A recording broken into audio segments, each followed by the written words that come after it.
греко-католики і іншаки требують змінення Української православної церкви на Руську православну церкву в Україні. Що це за требування? Не тільки вони, а й многі в Україні чиновники із політичних подобань рішили зробити одну каверзу.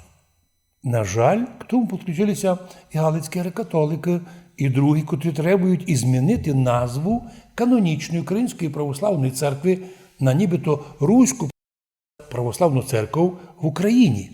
Суд приостановив такі просьби.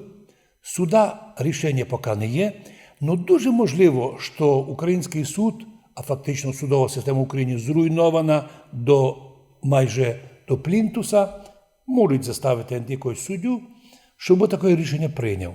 Це, звісно, буде катастрофою для держави. Однако, якщо уж таке требують від нас, то ми назвемо і напомнимо і греко-католикам Галичини. Откуда ви собі взяли назву Українська греко-католицька церква України? З якого часу? Звідки? З якої хмари? Від настояще названня їх Католицька церква галицьких українців. 10 літ назад вони були просто Галицька уніатська митрополія. А пак самі це перейменували, переназвали в Всеукраїнську церкву. Замічено дослідниками, що у греко-католиків Галичини є увіреність в тому, що усіх граждан України, не галичан, Бог їм подарив.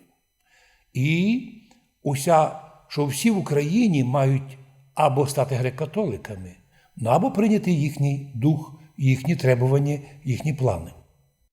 Но откуда нині в УПЦ і у всіх граждан України всі ці проблеми і всі ті злоключення?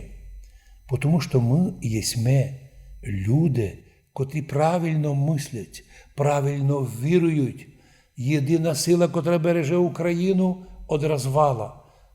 Стільки православні канонічної церкви. Якщо їх убрати, Україна дуже можливо розпадеться, на що планують і наші недруги. Я думаю, що ще многі будуть давати об'яснення, що це за назва Всеукраїнська греко-католицька церква. З чого ви взяли?